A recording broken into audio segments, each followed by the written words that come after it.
Class 10 में आप सभी का स्वागत है। हम लोग पढ़ रहे थे गद्य खंड बड़े भाई साहब का पहला पाठ पढ़ लिए थे। पढ़ेंगे आज दूसरा। सालाना इम्तिहान हुआ, बड़ा भाई फेल हो गए, मैं पास हो गया और दर्जे में प्रथम आया। मेरे उनके बीच केवल 2 साल का अंतर रह गया।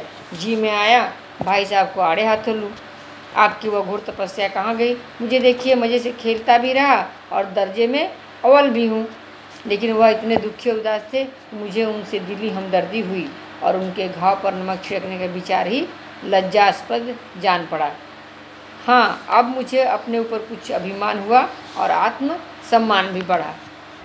भाई साहब का वह रौब मुझ पर न रहा। आज़ादी से खेल कूद में शरीक होने लगा। दिल मजबूत था। अगर उन्होंने फिर मेरी फजीयत की तो साफ कह दूंगा, आपने अपना खून जलाकर कौन सा तीर मार लिया? मैं तो खेलते कूदते दर्जे में अव्वल आ गया। जबान से यह हेकड़ी जताने का एहसास न होने पर भी मेरे रंग ढंग से साफ जाहिर होता था कि भाई साहब का वह आतंक मुझ पर नहीं था। भाई साहब ने इसे भांप लिया। उनकी सहज बुद्धि बड़ी तीव्र थी और एक दिन जब मैं भोर का सारा समय गुल्ली डंडे की भेंट करके ठीक भोजन के समय लौटा तो भाई साहब ने मानो तलवार खींच ली और मुझ पर टूट पड़े। देखता हूँ इस साल पास हो गए और दर्जे में अव्वल आ गए तो तुम्हें दिमाग हो गया है, मगर भाईजान घमंड तो बड़े बड़े का नहीं रहा। तुम्हारी क्या हस्ती है? इतिहास में रावण का हाल तो पढ़ा ही होगा। उसके चरित्र से तुमने कौन सा उपदेश लिया, या यूँ ही पढ़ गए? मौज इम्तहान पास कर लेना कोई चीज़ नहीं, असल चीज़ है बुद्धि का विकास। जो कुछ पढ़ो उसका अभिप्राय समझो। रावण भूमंडल का स्वामी था। ऐसे राजाओं को चक्रवर्ती कहते हैं। आजकल अंग्रेजों के राज्य का विस्तार बहुत बढ़ा हुआ है, पर इन्हें चक्रवर्ती नहीं कह सकते। संसार में अनेक राष्ट्र अंग्रेजों का आधिपत्य स्वीकार नहीं करते, बिल्कुल स्वाधीन है। रावण चक्रवर्ती ही राजा था। संसार के सभी महीप उसे कर देते थे। बड़े बड़े देवता उसकी गुलामी करते थे। आग और पानी के देवता भी उसके दास थे। मगर उसका अंत क्या हुआ? घमंड ने उसका नाम निशान तक मिटा दिया। कोई उसे एक चुल्लू पानी देने वाला भी न बचा। आदमी और जो कुकर्म चाहे करे पर अभिमान न करे। इतराए नहीं, अभिमान किया और दुनिया दोनों से गया। शैतान का हाल भी पढ़ा ही होगा। उसे यह अभिमान हुआ था कि ईश्वर का उससे बढ़कर सच्चा भक्त कोई है ही नहीं। अंत में यह हुआ, स्वर्ग से नरक में ढकेल दिया गया। शाहरुम ने भी एक बार अहंकार किया था, भीख मांग मांग कर मर गया।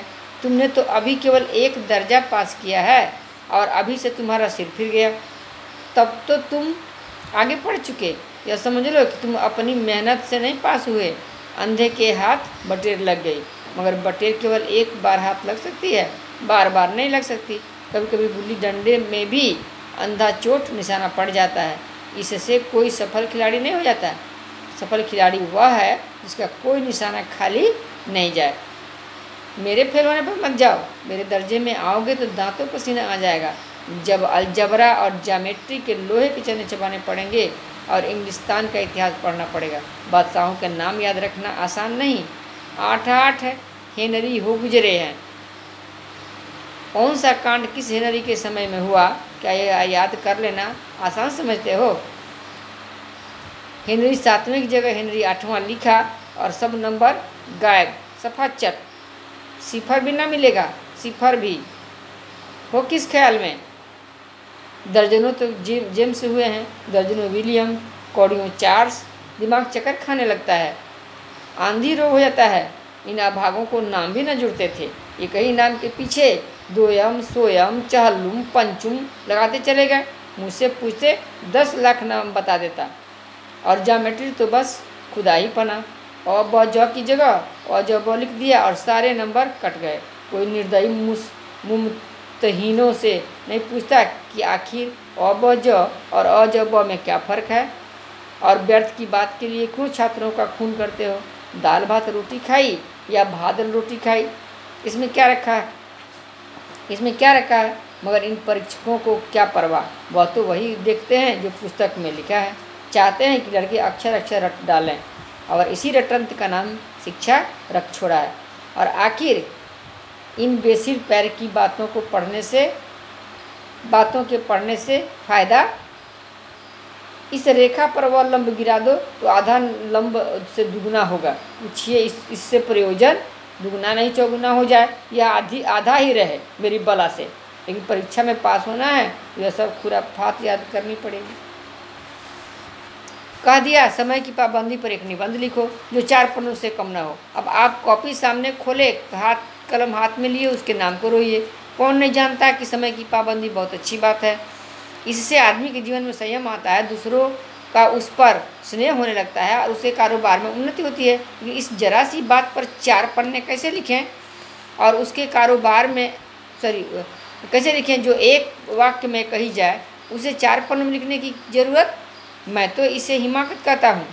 यह तो समय की किफ़ायत नहीं बल्कि उसका दुरुपयोग है कि व्यर्थ में किसी बात को ठूंस दिया जाए। हम कहते हैं आदमी को जो कुछ कहना हो चटपट कह दे और अपनी राह ले, मगर नहीं, आपको 4 पन्ने रंगने पड़ेंगे, चाहे जैसे लिखिए, और पन्ने भी पूरे फुल स्केप के। यह छात्रों पर अत्याचार नहीं तो और क्या है। अनर्थ तो यह है कि कहा जाता है संक्षेप में लिखो। समय की पाबंदी पर संक्षेप में एक निबंध लिखो जो 4 पन्नों से कम न हो। ठीक, संक्षेप में तो 4 पन्ने हुए, नहीं शायद 100-200 पन्ने लिखवाते। तेज भी दौड़िए और धीरे धीरे भी।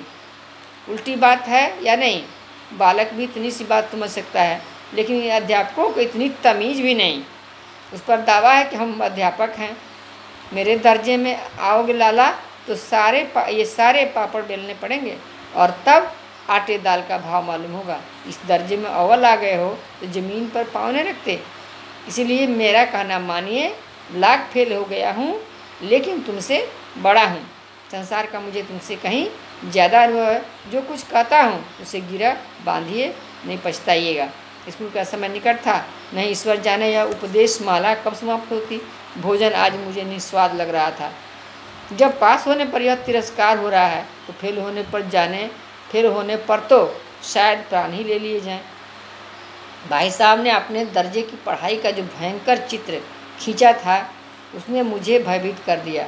स्कूल छोड़कर घर नहीं भागा, यही ताजुब है, लेकिन इतने तिरस्कार पर भी पुस्तकों में मेरी अरुचि ज्यों की त्यों बनी रही। खेलकूद का कोई अवसर हाथ से न जाने देता। पढ़ता भी मगर बहुत कम, बस इतना कि रोज़ टास्क पूरा हो जाए और दर्जे में जलील न होना पड़े। अपने ऊपर जो विश्वास पैदा हुआ था वह फिर लुप्त हो गया और फिर चोरों सा जीवन कटने लगा। यानी भाई साहब की डांट कम नहीं हुई और लेखक को जो विश्वास मन में था वह पास हो ही जाएगा, कम भी पड़ेगा तो भी, लेकिन डांट खाते खाते फिर से वो विश्वास खत्म हो गया और फिर चोर जैसा ही लेखक के सामने वह खेलकर छिपकर आता था। तीसरा खंड आगे पढ़ेंगे। धन्यवाद। आप भी पढ़ लीजिएगा।